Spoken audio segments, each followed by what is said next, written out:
Guys, panoorin natin tong kay Wamos.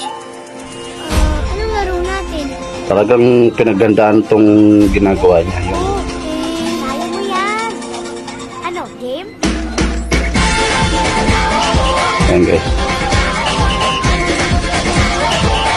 Wow, ganda guys oh. Iba talaga si Wamos guys. Simula nung sumikat. Ayun oh, balot. Ayun ang paborito natin mga balot charon. Balot. Ayan si Wamos guys oh. Suka.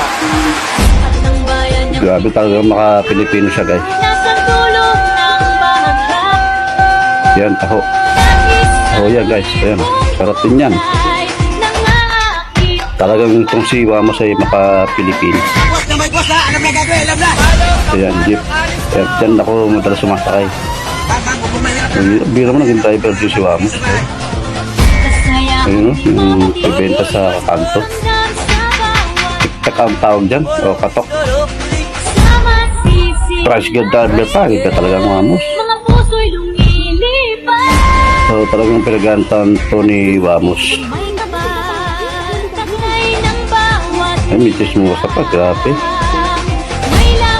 Iba talaga si Wamos guys, ano? Magpatawa. Yan, ganyan din yung ginagawa ng nanay ko dati, ng bigas. Patahit ng bigas.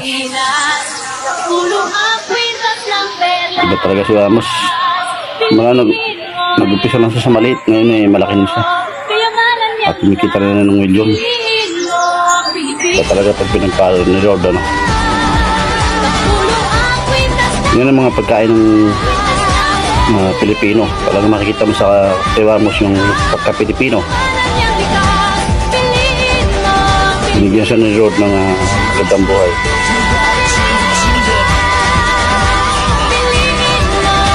Yan, si Wamos. Grabe, idol natin yan. Talagang galing na tao yan. Talagang mapagpatawa. Yun, makabayan talaga ang Wamos. Thank you, Wamos. Yun, thank you guys sa panonood. God bless.